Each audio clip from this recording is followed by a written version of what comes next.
¿Qué tal, queridos hermanos? Aquí estamos, un día hermoso, este día domingo que el Señor nos ha regalado para pensar y reflexionar sobre lo que Él es, sobre lo que Él ha hecho en el Evangelio. Y estamos gozosos en este día porque, bueno, en la familia de Huguito Maldonado y Valeria ha aparecido un regalo de Dios llamado Olivia. Les mandamos un abrazo grande a esa familia, oramos por ellos y que pueda ser para su gloria.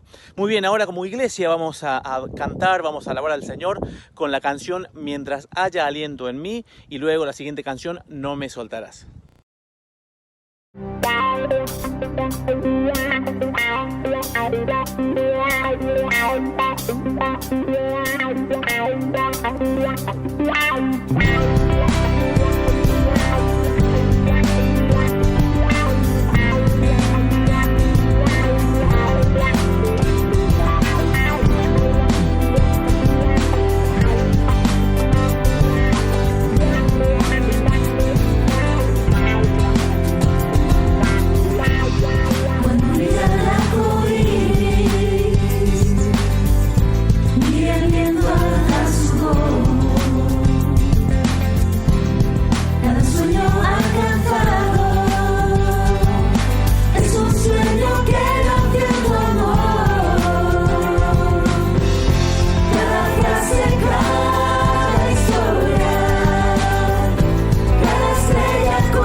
aunque yo esté en el valle de la muerte y dolor, tu amor me quita todo temor. Y si llego a estar en el centro de la tempestad, no dudaré porque estás aquí y no temeré.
Mientras haya aliento en nosotros debemos alabar al Señor, porque Él nunca nos va a soltar. Y ahora vamos a introducirnos en el tema de hoy, que es un tema particular, son las emociones junto con la santidad. ¿Qué tiene que ver justamente las emociones y la santidad? Dios tiene emociones. Dios, el hecho de habernos creado a su imagen y semejanza, ha implantado, ha dejado la impronta de sus emociones? Bueno, para eso tenemos al pastor Sugel Michelén, que nos va a dar un sermón justamente explicándonos este tema. Él es pastor por más de 35 años en una iglesia en Santo Domingo, la iglesia bíblica del Señor Jesucristo. Está casado con Gloria, tiene 3 hijos, es un siervo de Dios, está haciendo su maestría, terminó su maestría y está haciendo su doctorado ahora en Louisville, Kentucky, Estados Unidos. Es muy conocido y bueno, y hoy vamos a disfrutar justamente este tema, un tema tan particular, tan importante para nuestras vidas, la santidad y las emociones. Vamos a orar a Dios que sea Él quien guíe todas las cosas y que abra nuestro corazón y que nuestras emociones sean para la gloria de Dios. Oremos. Señor, gracias porque tú eres bueno, porque para siempre es tu misericordia, porque nos das el privilegio de escuchar tu palabra y ahora abre nuestros corazones justamente para que penetre en él y que podamos ser hechos conforme a la imagen de Cristo a través de las emociones. Te alabamos en el nombre del Señor Jesús. Amén. Muy bien, la santidad y las emociones. Dios le bendiga. Si hay algo de lo que podemos estar seguros en esta mañana, es que todos los creyentes que se encuentran aquí en este lugar desean ver cambios graduales y permanentes en sus vidas. Todo verdadero creyente se encuentra en un proceso de santificación a través del cual nos vamos pareciendo cada vez más al carácter, a la imagen de nuestro bendito Señor y Salvador Jesucristo, a la vez que vamos muriendo cada vez más a todas aquellas actitudes, a todos aquellos rasgos de carácter que son contrarios a nuestro Señor. Sin embargo, no todos los cristianos están conscientes del papel tan importante que juegan las emociones en ese proceso de cambio. No todos estamos conscientes del tremendo obstáculo que las emociones pueden llegar a ser cuando no ocupan un lugar correcto en nuestras vidas. Y ese es precisamente el tema que yo quisiera tratar en esta mañana: las emociones y la santificación. Mis hermanos, nuestras emociones juegan un papel de suprema importancia en cada decisión que nosotros tomamos, en la forma como evaluamos y reaccionamos cada información que recibimos, en nuestra relación con los demás, incluyendo nuestra relación con el Señor, en el proceso de aprendizaje, en el crecimiento espiritual, en la forma como nos comportamos. Nosotros somos seres emocionales. Dice un autor: todo lo que hacemos, todo lo que decimos, todo lo que pensamos es en algún sentido emocional. De hecho, constantemente nosotros nos encontramos revelando lo que hay en nuestros corazones en forma o en función de nuestras emociones. ¿Cuántas veces nosotros decimos me siento de esta o de aquella manera? Todo el tiempo. Ya yo no me siento igual con respecto a esta persona. No me siento igual que antes. Somos seres emocionales. Eso es parte, mis hermanos, de lo que somos, como fuimos creados a imagen y semejanza de Dios. Ahora, ¿cómo funcionan nuestras emociones? Ese aparato emocional que Dios colocó en nuestras almas, ¿cómo funciona? ¿Podemos nosotros ejercer algún tipo de control sobre nuestras emociones? ¿O somos más bien controlados por ellas? ¿Cómo debe ser la interacción entre nuestras emociones y nuestra razón? ¿Se han visto ustedes seguramente muchas veces en esta situación de saber con la cabeza que tienen que hacer algo, pero en el corazón no tener el menor deseo de hacerlo? ¿Cuál de las dos facultades debe ir sentada en el asiento del conductor? ¿La razón o las emociones? Bueno, esas son algunas de las preguntas que yo quisiera responder en esta mañana, y no tengo ningún texto específico que vamos a estar exponiendo. Vamos a ver una perspectiva bíblica general del manejo de las emociones, comenzando con una perspectiva del funcionamiento de nuestras emociones. ¿Cómo funcionan nuestras emociones? Bueno, para responder esa pregunta tenemos que entender que nosotros somos seres emocionales porque fuimos creados a imagen de un Dios emocional. Como decíamos hace un momento, Dios tiene emociones, Dios siente emociones. Solo que a diferencia de Dios, nosotros somos seres compuestos. Dios es solo espíritu, nosotros somos cuerpo y alma. Nosotros tenemos una parte material que es el cuerpo, tenemos una parte espiritual que es el alma, y esa parte material interacciona con la parte espiritual en una forma increíblemente misteriosa. Nosotros no podemos entender de ninguna manera cómo es que interactúan en nosotros el cuerpo y el alma. Por ejemplo, estás triste. ¿Dónde está esa tristeza? ¿Dónde radica? Radica en el alma. Pero esa tristeza que radica en el alma te lleva a llorar con lágrimas físicas que tú puedes palpar. Eso activa tu glándula, yo no sé cómo se llama eso, pero las glándulas lacrimales. Y es algo puramente espiritual. Un temor extremo te puede paralizar, te puede dejar sin voz. Un fuerte sentido de culpabilidad puede enfermarnos. Probablemente eso fue lo que le pasó a David cuando dice en el Salmo 32 que mientras él cayó su pecado con Betsabé, se envejecieron sus huesos. Y dice David, se volvió mi verdor en sequedades de verano. David se consumió físicamente por causa de su pecado. Ahora, noten algo muy importante aquí. En todos estos ejemplos que yo acabo de dar de reacciones emocionales, existe una condición previa que nosotros evaluamos y a la cual reaccionamos, y eso produce emociones.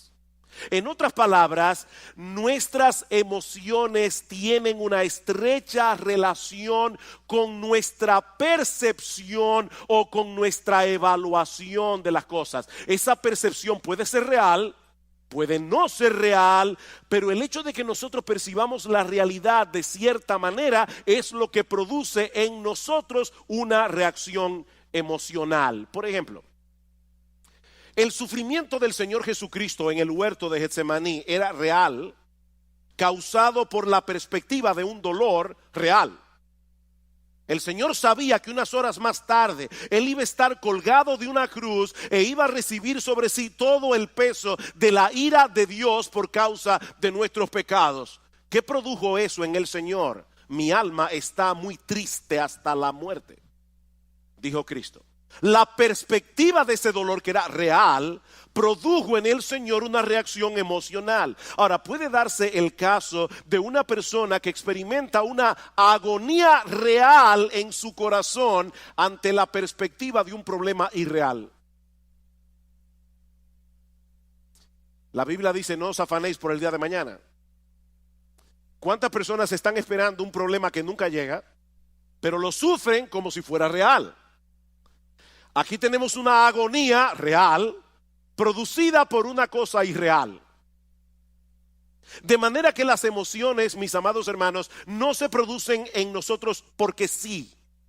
Nuestras emociones no son meras reacciones químicas, como dicen algunos, sobre las cuales no tenemos ningún control. Nuestras emociones se producen como resultado de nuestra percepción o evaluación de las cosas. Por eso alguien ha dicho muy atinadamente que nuestras emociones revelan nuestras creencias y revelan nuestros valores. Nuestras emociones revelan nuestras creencias, revelan nuestros valores. Yo no tengo temor de perder aquello que a mis ojos tiene poco o ningún valor. Eso no me causa tristeza.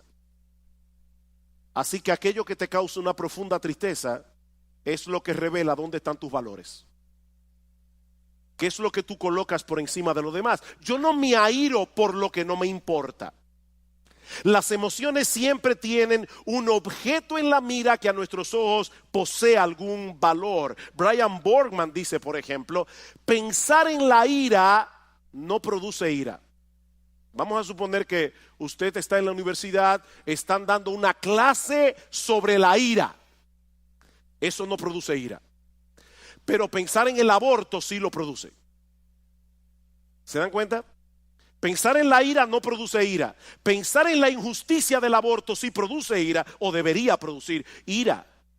Ahora, por supuesto, eso no significa que antes de experimentar una emoción nos detenemos a evaluar conscientemente lo que está sucediendo a nuestro alrededor para luego reaccionar. Eso es algo que ocurre de manera instantánea. Por ejemplo, si en medio de la noche, a las 3 de la mañana, tú estás profundamente dormido, escuchas un ruido atronador en la sala de tu casa, lo más natural es que sientas temor inmediatamente, aunque tú no tengas ni idea de lo que produjo ese ruido. Ese temor se produce por la percepción de que puedes estar en peligro. No es necesario que el peligro sea real. Tal vez fue que se cayó una lámpara, el gato la tumbó. Puede ser que no haya un ladrón en la casa. El peligro no es real. Pero basta con que tengamos la percepción de que podemos sufrir algún tipo de daño y eso va a disparar en nosotros la emoción del temor. Y lo mismo ocurre a la inversa. Un individuo puede estar tan seguro de que van a darle un aumento de sueldo que él ya lo está disfrutando sin tenerlo en la mano, aunque al otro día lo boten de la empresa. Y eso lamentablemente pasa muchas veces. O puede suceder que un individuo esté tan seguro de que la muchacha que le gusta le va a decir que sí, que él ya está experimentando la emoción de la boda. Pero resulta que ella le dice que no. Es así como funcionan nuestras emociones. El objeto de nuestra esperanza puede ser una mera ilusión, pero causa una emoción real. Ustedes recuerdan, luego de la victoria de Saúl contra el pueblo de Amalek, que Samuel mandó a llamar al rey Agag, a quien Saúl le había perdonado la vida, a pesar de que Dios le había dicho explícitamente que lo matara. Dice la Biblia en 1 Samuel capítulo 15 versículo 32, que Agag vino delante de Samuel alegremente, pensando dentro de sí que el peligro había pasado. Unos minutos más tarde fue descuartizado. Su alegría fue real, pero su perspectiva de la realidad no lo era. Y eso nos lleva de la mano a nuestro segundo encabezado. Ya vimos, yo espero que se haya podido entender cómo funcionan las emociones, cómo se disparan las emociones. Bueno, veamos ahora en segundo lugar nuestra responsabilidad en el control de las emociones. Nuestra responsabilidad en el control de las emociones. Mis hermanos, si nosotros partimos de la presuposición de que nuestras emociones son impulsos primitivos o meras reacciones químicas sobre las cuales no tenemos ningún control, entonces nosotros no somos responsables por las emociones que experimentamos. Sin embargo, es interesante notar que en la Biblia Dios nos da órdenes muy precisas con respecto a las emociones que nosotros deberíamos sentir con respecto a ciertas cosas. Dios nos da órdenes emocionales. Por ejemplo, en Deuteronomio capítulo 6, versículo 5. Dice que nosotros debemos amar a Dios. ¿Cómo? Con todo nuestro corazón, con toda nuestra alma, con todas nuestras fuerzas. Ese es un deber que Dios impone sobre el hombre. Y eso no solo incluye nuestra voluntad, eso incluye nuestras emociones. Mis hermanos, lo que Él espera de nosotros no es una obediencia fría, formalista, mecánica a sus mandamientos. Lo que Dios espera de nosotros no es una ortodoxia fría. Lo que Dios espera de nosotros es que le amemos, que le adoremos, que le alabemos, que le sirvamos con todo nuestro ser. Y eso incluye nuestro intelecto, incluye nuestra voluntad e incluye nuestras emociones. ¿Qué dice el Salmo 100? Cantad alegres a Dios, habitantes de toda la tierra. Venid ante su presencia con regocijo. Nosotros debemos venir a la casa de Dios, debemos venir a encontrarnos con el pueblo de Dios y sobre todas las cosas debemos venir a la presencia de Dios con una expectativa de alegría.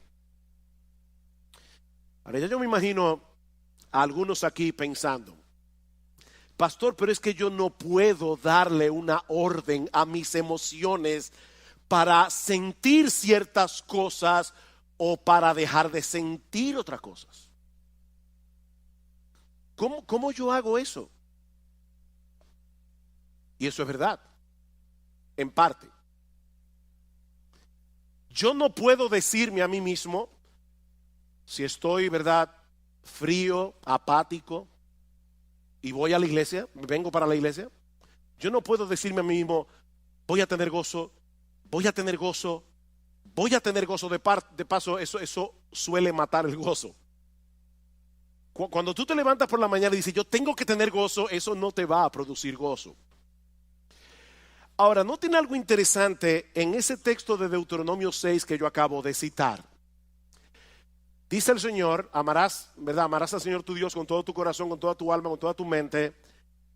Y luego el pasaje continúa diciendo: y estas palabras que yo te mando hoy estarán sobre tu corazón, y las repetirás a tus hijos, y hablarás sobre ellas estando en tu casa y andando por el camino y al acostarte y cuando te levantes, y las atarás como una señal en tu mano y estarán como frontales entre tus ojos, y las escribirás en los postes de tu casa y en tus puertas. En otras palabras, ese amor de Dios se nutre del conocimiento que nosotros obtenemos acerca de Dios por medio de su revelación. Para amar a Dios con todo nuestro ser, alma, intelecto, voluntad, emociones, necesitamos información fidedigna acerca de Dios. Una información que, según este texto, nosotros debemos traer continuamente a nuestras cabezas y a la mente de nuestros hijos. En otras palabras, hay una relación estrecha entre nuestras emociones y nuestro conocimiento. Hay una relación estrecha entre nuestras emociones y nuestro proceso de pensamiento. Por ejemplo, Salmo 18, versículos 1 al 3, dice el salmista: yo te amo, Jehová, fortaleza mía. Jehová, roca mía y castillo mío, mi libertador, Dios mío, fortaleza mía, en él confiaré, mi escudo y la fuerza de mi salvación, mi alto refugio. Invocaré a Jehová, quien es digno de ser alabado, y seré salvo de mis enemigos. Estas expresiones de amor de parte del salmista surgieron de una percepción adecuada de Dios, fruto de la percepción y del conocimiento verdadero que el salmista tenía acerca de Dios. Dios es un refugio, Dios es un castillo en el cual podemos escondernos en tiempos de aflicción. Y lo mismo podemos decir acerca del amor al prójimo. Los dos mandamientos más importantes son: amarás al Señor tu Dios y al prójimo como a ti mismo. Y eso incluye emociones de compasión, eso incluye emociones de misericordia. Ahora, ¿cómo surgen esas emociones en nosotros? Escuchen este pasaje en Levítico 19:33. Cuando el extranjero morare con vosotros en vuestra tierra, no le oprimiréis. Como a un natural de vosotros tendréis al extranjero que mora entre vosotros, y lo amarás como a ti mismo, porque extranjero fuisteis vosotros en la tierra de Egipto. ¿Se dieron cuenta de esa conexión? Lo amarás como a ti mismo, porque extranjeros fuisteis vosotros en la tierra de Egipto. En otras palabras, la memoria de sus penurias, cuando ellos eran extraños, extranjeros y esclavos en Egipto, podía disponer sus corazones a experimentar misericordia y compasión por los extranjeros. El hecho de ponernos conscientemente en el lugar del que sufre es una forma de cultivar algunas emociones que generalmente acompañan un amor genuino al prójimo. ¿Saben cuál es nuestro problema? Nosotros vivimos tan centrados en nuestro pequeño mundo, en nuestro pequeño reino, que no nos ponemos en el lugar de los demás y consecuentemente no sentimos las emociones que deberíamos sentir asociadas con el amor al prójimo. Somos demasiado egocéntricos. Así que, hermanos, nosotros somos responsables por el cultivo de emociones piadosas. Somos responsables. En Romanos capítulo 12 el apóstol Pablo da una serie de mandatos. Y observen cómo cada uno de estos mandatos va conectado con nuestra vida emocional. El que preside debe hacerlo con solicitud. El que hace misericordia debe hacerlo ¿cómo? Con alegría. Debemos aborrecer lo malo, debemos seguir lo bueno. Amaos los unos a los otros con amor fraternal. En lo que se requiere diligencia, no debemos ser perezosos. Debemos ser fervientes en el espíritu. Debemos ser gozosos en la esperanza. Debemos ser sufridos en la tribulación. Emoción tras emoción tras emoción, conectado con nuestros deberes. La vida cristiana que es digna de Dios y de su agrado, mis amados hermanos, incluye un sano despertar de nuestras emociones. Y eso me lleva ahora a mi tercer y último encabezado. Ya vimos cómo funcionan las emociones, ya vimos la responsabilidad que tenemos de controlar nuestras emociones. Veamos ahora el papel que juega la verdad en el control de nuestras emociones. El papel que juega la verdad en el control de nuestras emociones. Ya hemos visto que las emociones tienen una estrecha relación con nuestro entendimiento, con nuestra evaluación de lo que percibimos. Por lo tanto, mis hermanos, los pensamientos con los que llenamos nuestras mentes, aquellos pensamientos que son el objeto de nuestra meditación, jugarán un papel de suprema importancia en las emociones que sentimos, para bien o para mal. Por eso Pablo dice en Romanos capítulo 12 que nosotros no debemos conformarnos a este siglo, sino que debemos ser transformados por medio de la renovación de nuestro entendimiento. El proceso de santificación en la vida cristiana tiene como centro operativo nuestro entendimiento, no nuestras emociones. ¿Oyeron eso, hermanos? El proceso de santificación tiene como centro operativo nuestro entendimiento, no las emociones. Nosotros llegamos a la vida cristiana con muchas mentiras en nuestras mentes que ahora deben ser gradualmente desplazadas por la luz de la verdad de Dios revelada en su palabra. Eran estas mentiras las que estaban detrás de todo comportamiento pecaminoso y de toda emoción pecaminosa. Vamos a Efesios capítulo 4, versículo 17.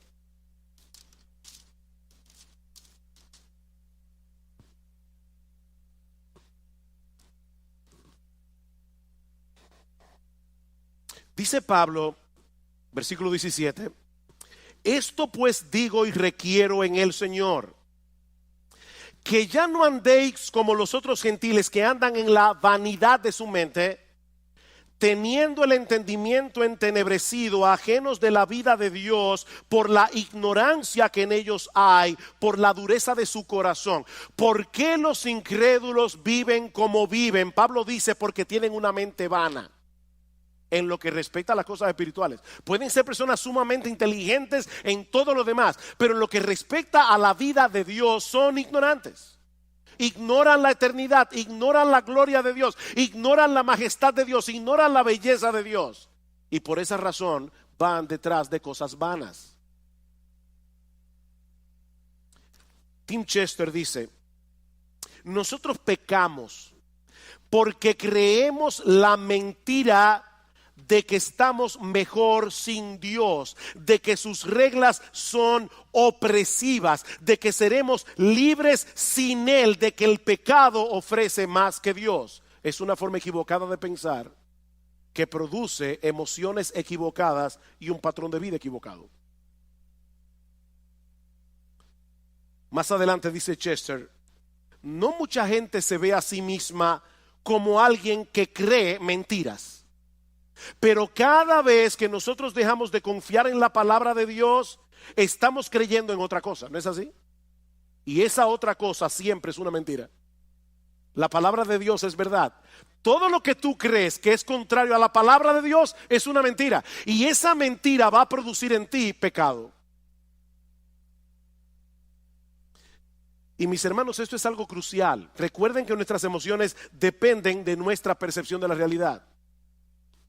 ¿Por qué nos deprimimos y nos amargamos ante las circunstancias adversas de la vida? ¿Por qué? Oh, pastor, pero eso es obvio. Si yo tengo un problema económico, me voy a deprimir porque tengo un problema económico. Si tengo un problema de salud, me voy a deprimir porque tengo un problema de salud. No, no. La razón por la que nos deprimimos y nos amargamos ante las circunstancias adversas de la vida es porque en el fondo de nuestros corazones nosotros no creemos que Dios esté en control. Es porque en el fondo de nuestros corazones nosotros no creemos que Dios nos ama. Nosotros no creemos que Dios está obrando a nuestro favor. ¿Se dan cuenta? Y no importa lo que tú digas con tu boca acerca de lo que tú dices creer. No, tu vida emocional revela qué es lo que tú realmente crees. Alguien decía que hay una brecha, un abismo entre lo que nosotros creemos en teoría y lo que creemos en la práctica. Hay una brecha allí. Déjenme ponerles un ejemplo. Y quiero ser lo más práctico que yo pueda, por eso estoy poniendo muchos ejemplos en esta mañana, porque este no es un tema fácil de entender, no es algo tan fácil de agarrar conceptualmente. Basado en la enseñanza de Pablo en la carta a los Colosenses, una de las cosas que Pablo nos dice en esa carta es que nuestra identidad está en Cristo y que nosotros estamos completos en Él. Colosenses capítulo 2, versículo 9 al 10. Eso quiere decir, mis amados hermanos, en términos bien prácticos, que nosotros no tenemos que tratar de probarle nada a nadie. Nosotros no tenemos que tratar de impresionar a nadie con nuestro desempeño, porque nuestra valía no depende de nosotros, depende únicamente de Cristo. Únicamente. De hecho, como decíamos cuando predicamos la serie de Colosenses, nosotros ni siquiera tenemos que tratar de impresionar a Dios, porque ya Jesús lo impresionó por nosotros. Ahora bien, un creyente puede estar aquí hoy en la mañana escuchando esto que yo acabo de decir como una declaración. Nuestra valía, nuestra identidad, todo está en Cristo. Nosotros estamos completos en Cristo. Un creyente puede estar aquí hoy, ahora mismo, en esta mañana, y estar asintiendo a esta enseñanza bíblica con todas sus fuerzas. Si nuestra identidad está en Cristo, o como dice Pablo en el capítulo 3 de Colosenses, nuestra vida está escondida en Él. Pero resulta que mañana, cuando este individuo que está aquí sentado hoy llega a su trabajo, le dan la información de que él ha sido despedido. Era un trabajo muy bien remunerado en una empresa muy reconocida. Ahora, esta persona tiene buenos ahorros, ha recibido una abundante remuneración por sus prestaciones laborales. Sin embargo, ahora se siente profundamente abatido, profundamente deprimido, porque en su mente él ha perdido su razón de ser en la vida. Antes él era alguien, porque él trabajaba en esta empresa tan reconocida. Pero ahora él se siente como un don nadie, más digno de compasión que de respeto. ¿Saben por qué? Porque en la mente de ese individuo, no importa la teología que él decía con la boca, en la mente de este individuo su identidad no depende de Cristo, depende de sus logros personales. Y eso le puede pasar a un padre. O sea, su identidad depende de que la gente lo reconozca como un buen padre. Una madre, su identidad depende de que la gente la reconozca como una buena madre. Y por supuesto, cuando sus hijos hacen una de las suyas, sobre todo públicamente, alante de todo el mundo, su universo se desmoronó, porque toda su identidad descansaba en esa identidad que esa persona había forjado. Ahora fíjense, este individuo que perdió el empleo, él sigue siendo cristiano, ¿verdad que sí? Él es creyente. Solo que ahora es un creyente desempleado. De manera que su identidad primaria no ha cambiado, sigue siendo exactamente la misma. Él es un pecador salvado por gracia, justificado por la fe en la persona del Señor Jesucristo. El problema es que él todavía continúa sintiendo la necesidad de probar algo. No sé si se dan cuenta de lo que estoy tratando de explicar aquí. Él está tratando de probar algo, de justificarse ante los demás o de justificarse ante sí mismo, cuando lo cierto es, mis amados hermanos, que nosotros no tenemos nada que probar. Cristo es nuestra identidad y eso no cambia con las circunstancias. ¿Ven ustedes, mis hermanos, cómo la mentira obra en nosotros? Así que si queremos ver cambios en nuestras vidas y llegar a ser emocionalmente estables, necesitamos que la verdad de Dios revelada en su palabra continúe desplazando las mentiras de nuestros corazones. Dice Tim Chester, la santificación consiste en hacer cada vez más pequeña la brecha que hay entre nuestra fe confesional y nuestra fe funcional. Nuestra fe confesional, lo que tú dices creer, tu teología, con lo que tú realmente crees en la práctica. Y más adelante él añade, tratar de cambiar únicamente nuestra conducta no funciona, porque las mentiras que crearon esa conducta continúan allí todavía. Vamos al Salmo 119. Salmo 119.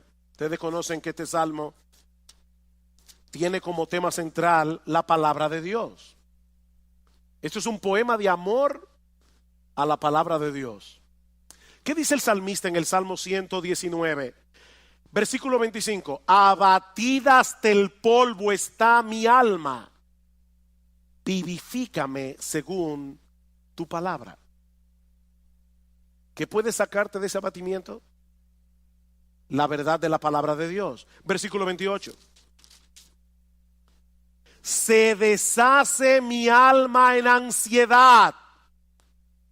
¿Qué debo hacer? ¿Tomar un ansiolítico? No, susténtame según tu palabra.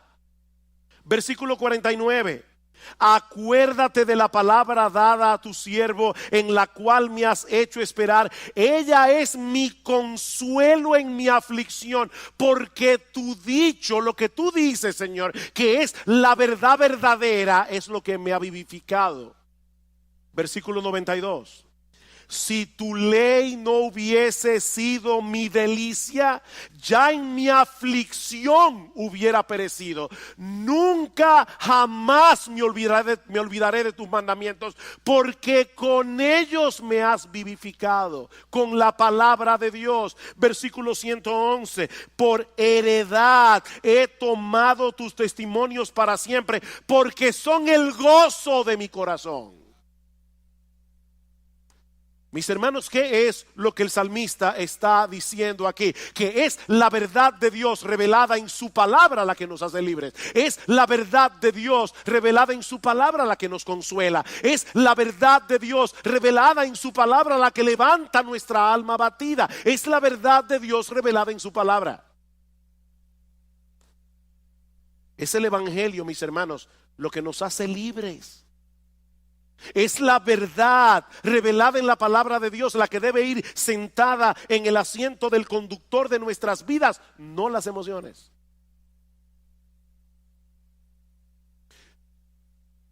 Imagínate que tú pecas contra Dios en cualquier cosa y tú sabes que pecaste.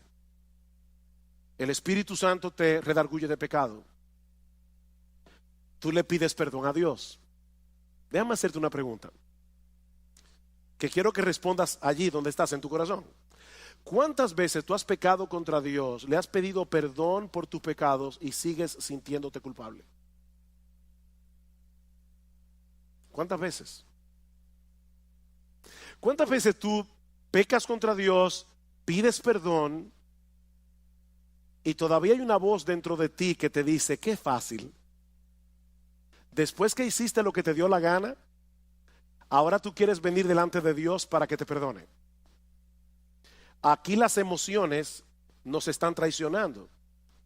Porque la Biblia dice que si confesamos nuestros pecados, Él es fiel y justo para perdonar nuestros pecados y limpiarnos de toda maldad. ¿A quién tú le vas a creer? ¿A tu aparato emocional que te hace sentir no perdonado o a la promesa de Dios de que si confesamos nuestros pecados, Él es fiel y justo para perdonar nuestros pecados y limpiarnos de toda maldad? La palabra de Dios está por encima de nuestras emociones. Es que Dios ha dicho claramente que Él nos perdona cuando nosotros confesamos nuestros pecados. No debemos sentar las emociones en el asiento del conductor. Mis hermanos, si no nos mantenemos predicándonos a nosotros mismos estas verdades, no vamos a poder mantener un saludable control de nuestra vida emocional. Salmo 103, versículo 2. Estaba leyendo este salmo ayer. Bendice alma mía a Jehová y bendiga todo mi ser su santo nombre. Bendice alma mía a Jehová y no olvides ninguno de sus beneficios. Él es quien perdona todas tus iniquidades. Él es el que sana todas tus dolencias. Él es el que perdona todas tus iniquidades. Pero lamentablemente muchos creyentes olvidan este aspecto fundamental de la vida cristiana. Como dice Sinclair Ferguson, nuestro problema es que pensamos con nuestros sentimientos, no con la cabeza. Nosotros pensamos con el corazón, pensamos con los sentimientos. Tengo que poner otro ejemplo. ¿Qué debe hacer un creyente que no siente gozo en Dios? ¿Alguna vez has venido a la iglesia y estás cantando y tú tienes el corazón como un témpano de hielo? Eso nunca te ha pasado. Te felicito. A mí me ha pasado. ¿Y saben qué es hablando en buen dominicano, lo que da más cuerda cuando uno está así? Tener un hermano al lado que está encendido en fuego. Uno está aquí tratando de alabar a Dios, pero uno sabe que está con el corazón como un témpano de hielo. Y el hermano que está aquí al lado, él está en el cielo. ¿Qué debe hacer un creyente en esa situación? Él debe, una de las cosas que él no debe hacer, es fingir una emoción que él no tiene. No hagas eso es mentira. Pero una de las cosas que tú debes hacer es recordarte a ti mismo que Dios sigue siendo nuestro gozo y aceptarlo por fe. Aunque en ese momento no estés sintiendo nada, Dios sigue siendo nuestro gozo y yo debo aceptarlo por fe.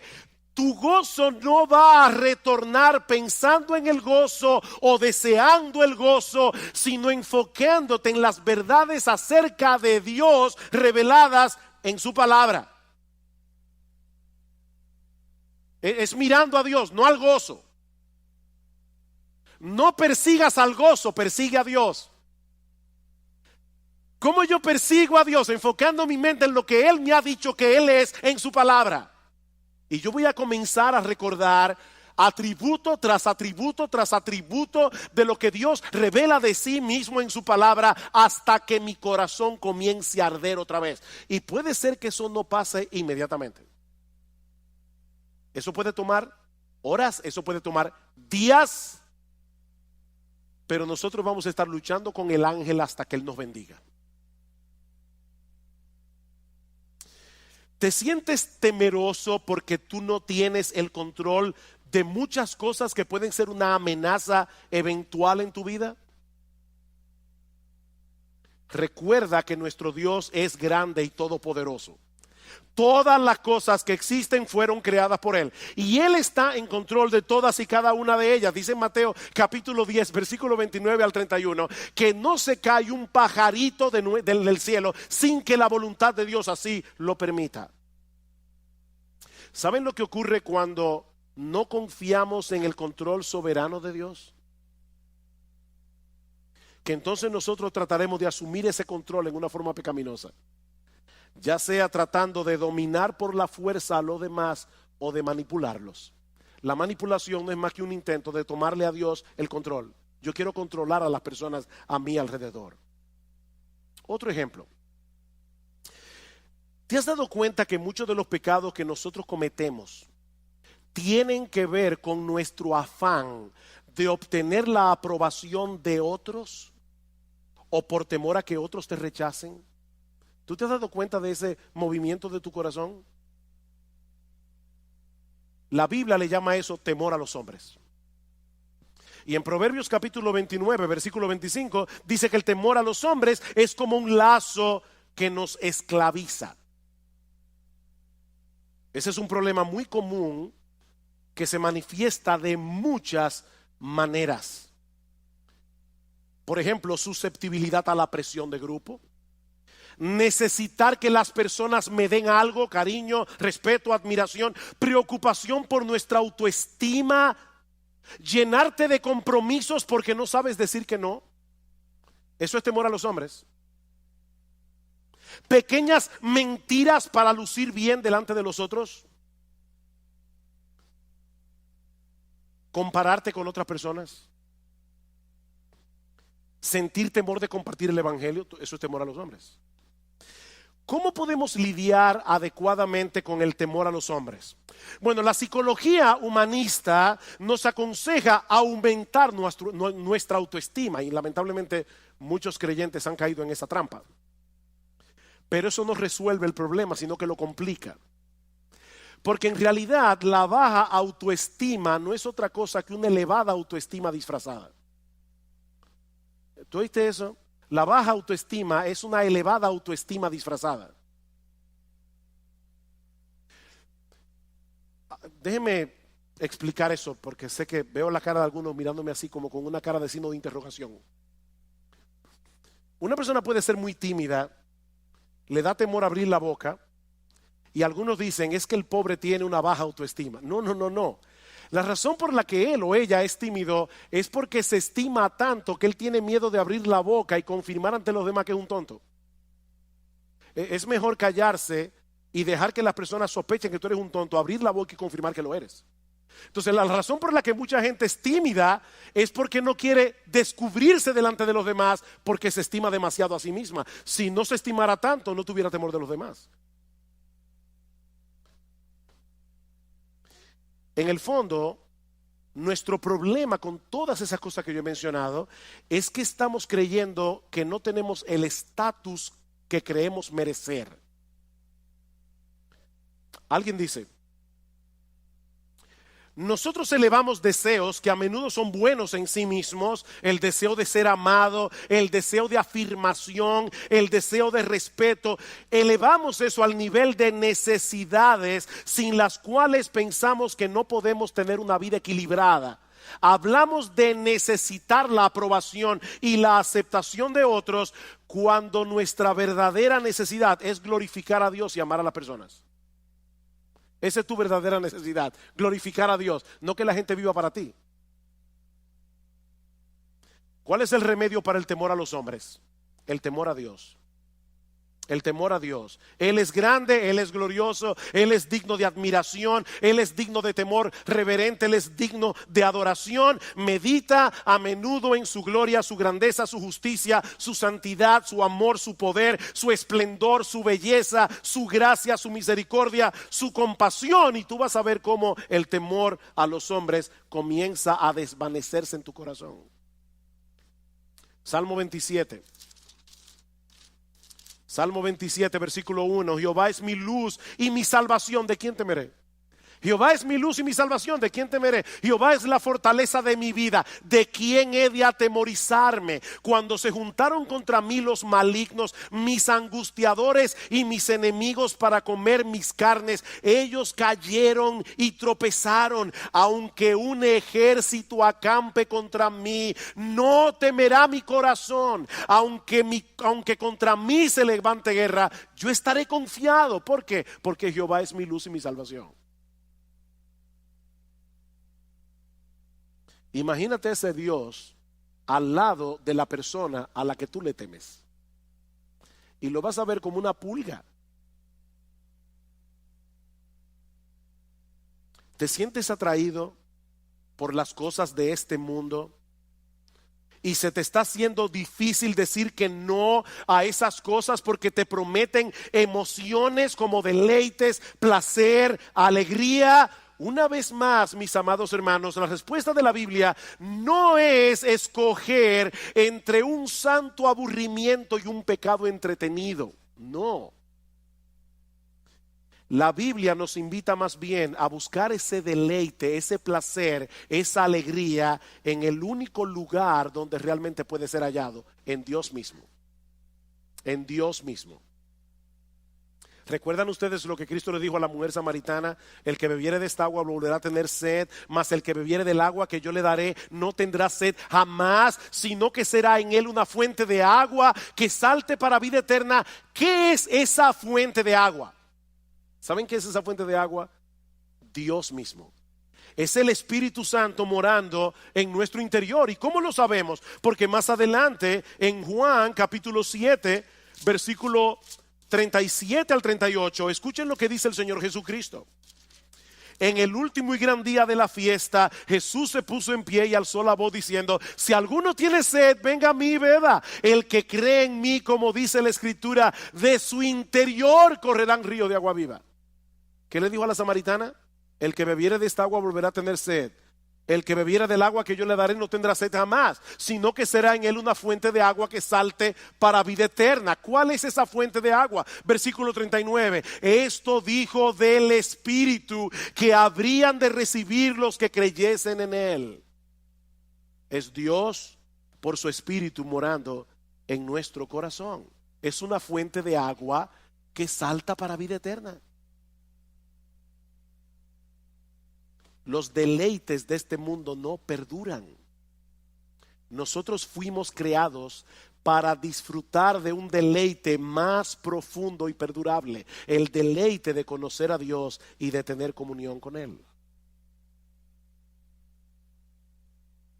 Alguien decía que cada vez que nosotros pecamos es porque pensamos que el placer del pecado es real y que el gozo en Dios es insustancial o distante.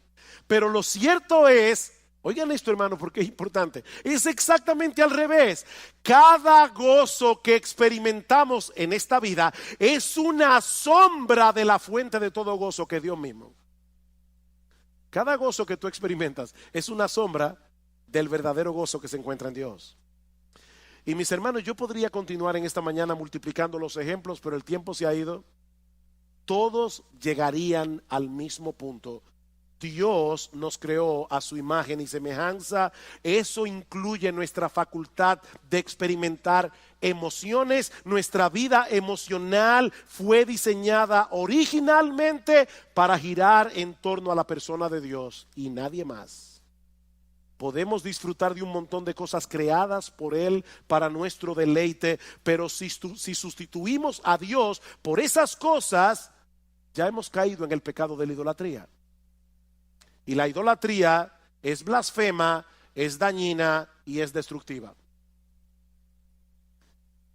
Dice el Salmos 16:4: se multiplicarán los dolores de aquellos que sirven diligentemente a otro Dios. Si queremos tener una vida emocional estable y seguir avanzando en nuestra santificación progresiva, lo que necesitamos no es terapia psicológica, lo que necesitamos es llevar cautivo todo pensamiento a la obediencia a Cristo. Llenar nuestras mentes con la palabra de Dios y creer ciertamente lo que dice la palabra de Dios. Pongamos la verdad de Dios revelada en su palabra en el asiento del conductor.